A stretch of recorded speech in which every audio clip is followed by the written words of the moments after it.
Welcome to the Blue Collar Reformation. Today we're talking about the great mistake that is made these days where people try and claim that Christianity was made up in the 4th century during the Council of Nicaea, that basically due to the conversion of Constantine, that the Orthodox Catholic Church ended up basically hijacking Christianity and making something of their own image. And then to the victors go the spoils, and they control the narrative and all these different things. And today I'm going to get into some of the evidences that are usually used to promote this and then seek to begin refuting them. This can't be complete in terms of like the refutation of this like way of thinking, because it's actually one of the problems with it is the inaccessibility of the primary text to most people. For example, we're talking about Greek New Testament texts that are in minuscule or majuscule, which are terms that most people don't know. They're in Greek, they're in Koine Greek. They're written in a format that even readers of Koine Greek have a hard time accessing. There is a series of disciplines you have to have before you even have access to knowing what you're looking at with these textual criticism schools of thought.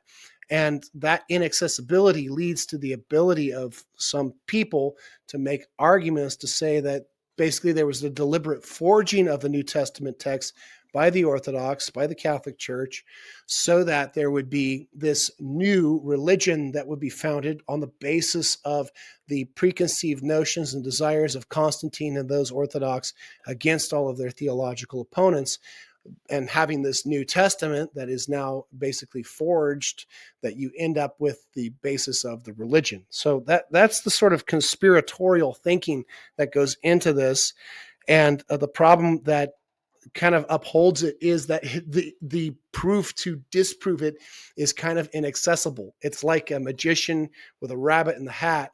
You kind of know there's a rabbit in there because he pulls the rabbit out and that he put it in there beforehand, but you can't see from where you're sitting. There's just enough vagueness to it to where it can seem magical. It can seem real, like magic is real, if you suspend belief enough and stay where you're sitting. But if you were to look directly into that hat, you'd see that clearly, oh, there's just a rabbit in there that the guy put in there. And that's kind of how this works, is that you pull the rabbit out of the hat and people go, wow, look, magic is real. Same thing. Wow, look, this guy makes these arguments about the New Testament. Then Constantine must have invented Christianity and that kind of thing. So it's just a little bit of sleight of hand, and I want to get into that today.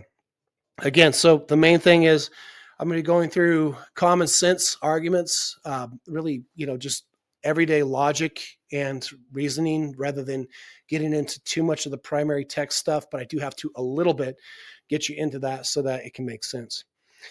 So the subthesis to this whole thing is really that there's a vague spirituality, a Gnostic spirituality that is the true spirituality of Christianity, and that was crushed by the Constantinians, by the Catholic Church, basically, and in favor of a Catholic doctrine and a more of a religious apparatus and actual church, actual kingdom, that kind of thing. So it's a presupposition that is placed upon it. But the basis of it is that they claim that there what must have been original Jesus, a real Jesus. There must have been an original series of writings and stories about Jesus. And then they claim that the New Testament is a slow burn forgery of those original documents. Now, the problem with this is that it really overstates the case of the textual variants. And there's especially a guy that is responsible for this on TV and internet and different things and publishing books, and his name's Bart Ehrman. And Bart Ehrman is a top expert in the eclectic text of the New Testament textual criticism school. But the problem is that he should know better than what he is saying. That is really where the sleight of hand becomes not just sleight of hand; it becomes actually a underhanded sleight of hand for the purpose of deception, because he should know better actually on these things, and yet he still tries to convince people that there's this slow deliberate changing of the New Testament text. That is certainly actually not the case. So what I'm going to be going through is there's a guy named Peter Williams. So Peter Williams is a New Testament textual scholar who is at Cambridge, and he has done several, writings and lectures on the subject, and basically points out that these things are pretty simple to refute. And he points out, with regard to Bart Ehrman's book, Misquoting Jesus, he points out several weaknesses. And the first weakness is that Ehrman's work builds on a specific model of the history of the early church, in which what was later recognized as orthodoxy was just one of many groups, which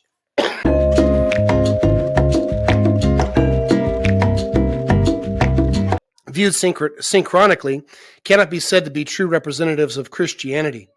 This model was particularly promoted by Walter Bauer, but investigation shows that on a number of counts, orthodoxy was closer to what was believed in the early stages of Christianity than the beliefs of other groups. And that's something I mentioned in previous episodes here, is that basically what you find, if you look at the evidence, is that the Orthodox were much more accurate with the beliefs of early Christians from what we have that has actually been written down by those early Christians. The second weakness is that Ehrman constructs conflict behind variant readings. So what he does is he says, there was this school of thought over here, and there was this school of thought over here, and that this reading must have come from this school of thought, and this reading must have come from this school of thought, which you can't actually know from a manuscript. So there's some sleight of hand there. And then, having created this conflict hypothetically, he imputes motive to the scribe, that the scribe made a variant error and recorded something inaccurately based off of a motive to deceive. So he's imposing on the scribal error a intention to deceive, rather than an accident. That the reality is, when you copy anything by hand, you're going to have little variance throughout the whole thing. That's just the nature of it. And Ehrman is basically creating this hypothetical conflict throughout his books, but there is no evidence for any of these conflicts that he brings up, and absolutely no way to ever verify them. This is terrible scholarship, and basically is a deliberate deception on his part, which is to lead astray people who don't have access to the information he's looking at. Third weakness is that Ehrman is inconsistent in his use of criteria by which to judge an earlier reading. In other words, there are criteria in the school of thought that Ehrman practices this textual critical methodology that was developed by Westcott and Hort, and the methodology that he uses inconsistently based upon what is convenient for his thesis, which again is terribly subjective and biased, and you can't really tell unless you are educated in the science of textual criticism, and especially that school of thought.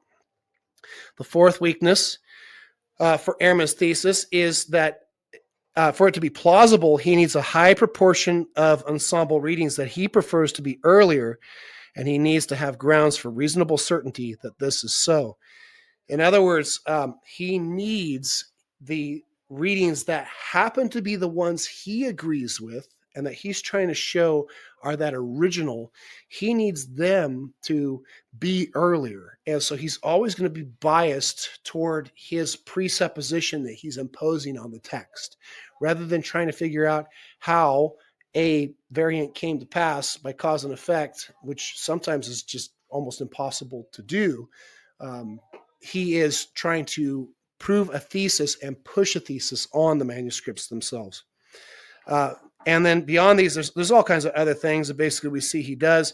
But the main thing we find out is that really it has to do with an emotional thing that Ehrman has against Christianity, is that Ehrman has basically been raised in a fundamentalist Bible-believing background, and that he really rejects it and hates it, and he's trying to disprove it. But what he ends up not doing is actually engaging the engaging those who propound it. He engages only sort of a backwoods, nonsensical fundamentalist group rather than arguing against those in evangelicalism who defend the inspiration and inerrancy of Scripture. The infallible word is not what he's going after. He is going after a straw man that is of his own hatred, the object of his ire. And then finally, Peter Williams points out that there's a further aspect of his work which we can analyze, namely his populist rhetoric, which he says is basically misleading. And that's, to put it nicely, is that basically there's a deliberate deception that Ehrman has in his writings, which leads to a acceptance by people who share that same bias. But what they don't know is there's no scholastic leg it has to stand on. It's entirely fabricated and forged itself, even though that's what he is implying and imposing upon the Catholics and on Constantine. This is PBR signing off. Thank you for watching Blue Collar Reformation. We are here to equip you with wisdom of the Word. The aim is to apply the system of doctrine taught in Scripture to every square inch of faith and life. We are on Twitter and Substack for your sake. Links are in the description. Share with your recalcitrant and reprobate friends and family freely. Blue Collar Reformation is a lightweight and mobile outreach platform. Take it in hand and enter the fray. Godspeed.